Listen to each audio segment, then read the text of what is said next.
Hai guys, saya Melina Rusli dari Jakarta, Indonesia.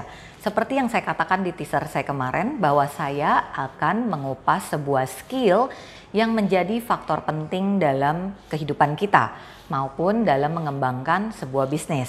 Nah, skill tersebut dinamakan skill copycat atau meniru. Brother sister, tahu nggak kalau kita sebenarnya adalah produk dari lingkungan kita?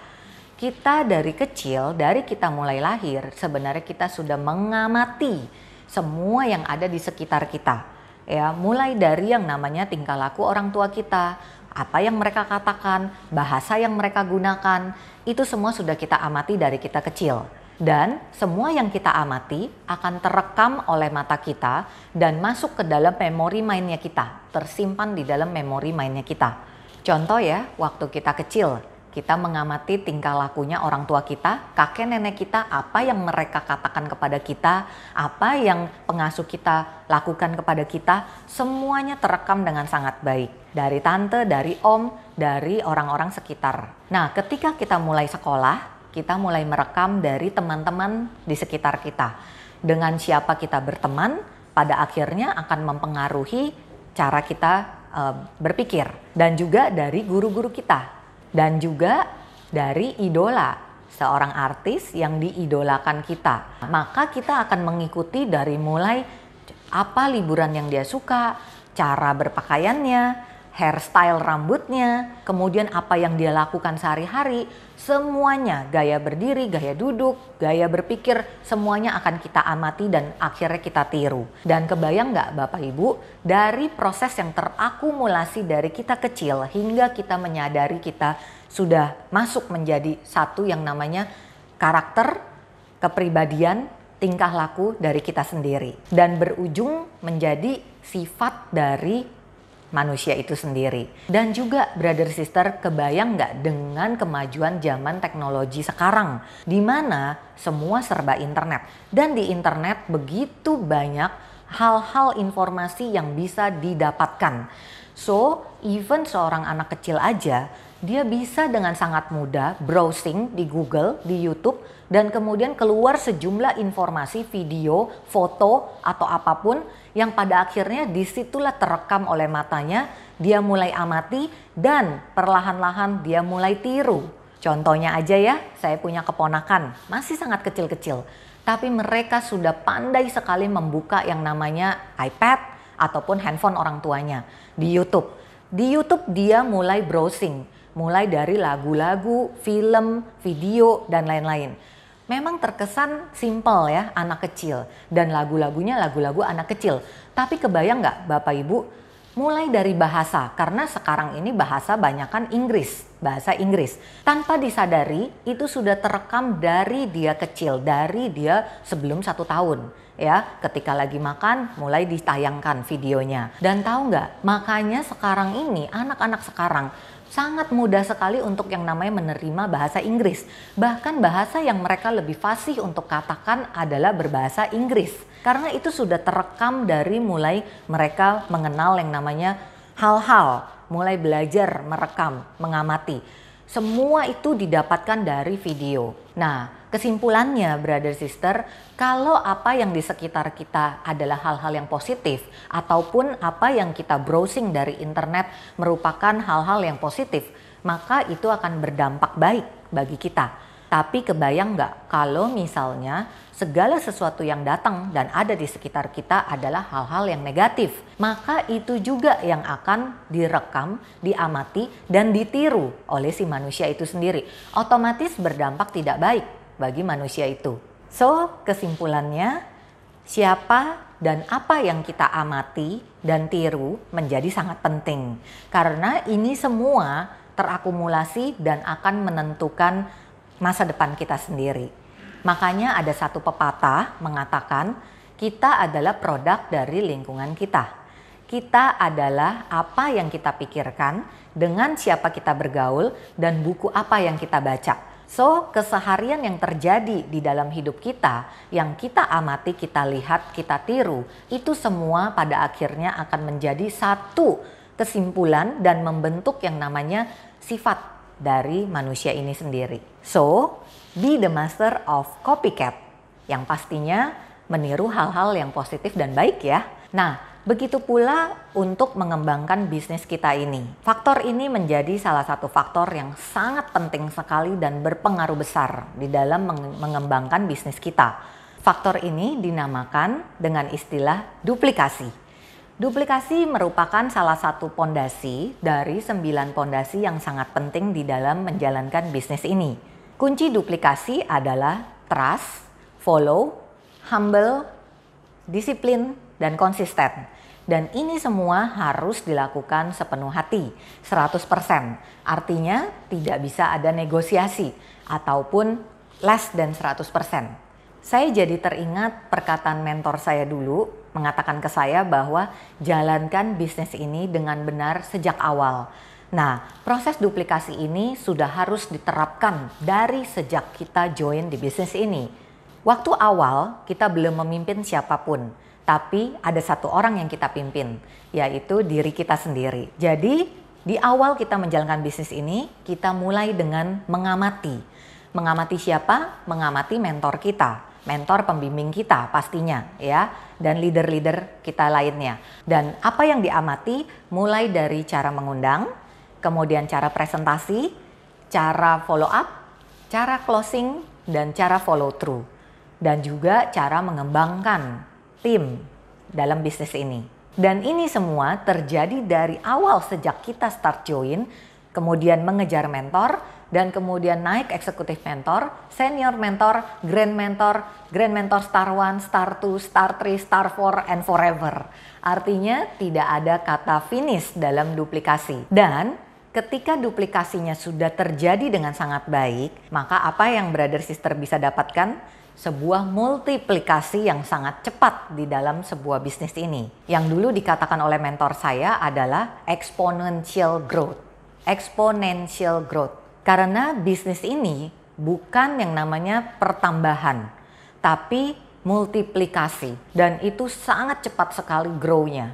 Jadi faktor duplikasi ini harus banget dipahami dengan sangat baik. Nah, bersyukurnya kita ada yang namanya sebuah support system yang dinamakan FFG. Support system FFG. Sebuah sekolahan, sebuah komunitas yang dimana memberikan wadah bagi siapapun yang berada di dalam bisnis ini untuk yang namanya belajar sistemnya dan menduplikasikan sistemnya. Kenapa kita membutuhkan yang namanya sebuah sistem di dalam menduplikasikan bisnis ini? Karena yang namanya manusia, kebayang nggak brother sister, manusia itu beragam bentuknya, beragam bahasanya, beragam karakternya, latar belakangnya, culture dan budayanya. Even saya memiliki adik kembar. Adik kembar saya aja tidak memiliki 100% hal yang sama. Mereka tetap yang namanya ada perbedaan. So kesimpulannya manusia tidak bisa diduplikasi. Maka dari itu kita membutuhkan sebuah sistem yang bisa menjadi panutan untuk kita menduplikasikan di dalam bisnis kita. Disitulah FFG hadir untuk kita semua. Dan bahkan FFG saat ini telah berkembang sampai ke 5 benua dan juga memiliki yang namanya apps, aplikasi di dalam smartphone Bapak Ibu, brother sister. Jadi dengan mudah brother sister bisa belajar apa sih yang menjadi start awal untuk menjalankan bisnis ini. Di dalam apps FFG ada yang namanya buku-buku, acara-acara, testimonial, dan 12 CD Networking Mastery. Nah, di dalam 12 CD Networking Mastery itu sangat penting sekali ilmu-ilmu yang ada di dalam CD tersebut. Di dalam program 12 Networking Mastery, program tersebut langsung dibawakan oleh founder kita, yaitu Bapak Ongki Iyanata. Dengan pengalamannya menjalankan bisnis ini, berpuluh-puluh tahun pengalaman, itu berada di dalam 12 Networking Mastery. So, brother sister bisa dengan mudah mendownload dari apps FFG yang ada di smartphone Bapak Ibu. Saya bisa kasih contoh ilustrasi kunci ya. Bayangin Bapak Ibu punya kunci. Kemudian kita mau membuat kunci duplikat. Kebayang nggak kalau kunci duplikatnya tersebut salah duplikatnya, artinya mungkin ada satu bagian yang tidak sama dari yang aslinya, maka kunci duplikat tersebut tidak bisa lagi digunakan untuk membuka gemboknya karena terjadi perbedaan. So artinya di mana duplikasi ada beda sedikit saja, artinya sudah tidak terduplikasi dengan baik. Nah, kembali seperti tadi yang saya katakan bahwa kunci dari duplikasi salah satunya adalah humble. Ini dari pengalaman saya pribadi ya, di mana yang namanya saya memiliki seorang tim di dalam kedalaman saya itu berusia di atas 70 tahun. Sementara saya mengenal beliau waktu usia saya belum 30. Artinya saya jauh lebih muda. Mungkin saya adalah cucunya gitu ya dari orang tersebut. Tapi saya belajar satu hal dari tim saya ini, di mana beliau dengan rendah hati, humble sekali, mengikuti semua yang dikatakan, semua yang harus dilakukan di dalam mengembangkan bisnis ini. Tidak ada yang namanya saya merasakan resistensi ataupun kesulitan buat saya dalam memimpin ataupun memberi arahan bagi tim saya tersebut. Di situ saya belajar bahwa untuk yang namanya proses duplikasi itu berjalan dengan sangat baik, dibutuhkan kerendahan hati yang luar biasa dan tidak perlu dilihat usia berapa yang harus kita tiru, amati. Kita bisa belajar dari seorang anak kecil, dari even seorang bayi, kita bisa belajar dari bayi tersebut. Nah, jadi betul banget menurut saya bahwa humble itu sangat penting. Ketika ada humble, maka proses duplikasi berjalan dengan sangat lancar, dengan sangat smooth. Dan hasilnya buat kita sendiri yang menjalankannya dengan rendah hati. Kebaikannya kita yang rasakan, benar nggak? Nah, ini juga dari pengalaman saya ya, di mana dalam hal memasak saja itu juga harus terjadi yang namanya sebuah proses duplikasi yang benar dan yang baik. Dan proses duplikasi tersebut harus 100%. Contoh misalnya, saya mau masak nasi goreng, saya belajar dari seorang mentor saya, ya katakan mama saya yang jago memasak nasi goreng. Nah, kalau saya tidak menduplikasikan detail-detailnya hal yang dilakukan oleh mama saya dalam memasak nasi goreng, maka hasil akhir dari nasi goreng tersebut pasti berbeda. Nah, juga dari pengalaman saya nih, ketika saya mau memasak, saya harus melakukan yang namanya mengamati dari mama saya yang pastinya expertnya dalam memasak. So, saya harus yang namanya menduplikasikan persis detail-detailnya. Nah, kembali mengenai FFG, di dalam FFG ada yang namanya pertemuan. Pertemuan tidak bisa kita pilih-pilih. Kita harus menghadiri setiap pertemuan dari FFG. Baru duplikasinya benar-benar full, komplit. Ya, ibaratnya seperti yang saya pernah dengar, dalam sebuah sistem tidak bisa seperti kita makan buffet, di mana kita hanya memilih makanan yang kita suka. Nah, itu tidak berlaku dalam yang namanya proses duplikasi yang baik dan benar. Artinya, suka atau tidak suka, setuju atau tidak setuju dengan pemikiran kita harus jalankan dan ikuti semuanya. Kita harus amati, kita harus tiru semuanya. Maka baru terjadi sebuah proses duplikasi yang sangat perfect. Dan di situ hasil akhirnya adalah result yang sangat memuaskan bagi kita yang menjalankan duplikasi tersebut. So, satu kata kesimpulannya, be the master of copycat.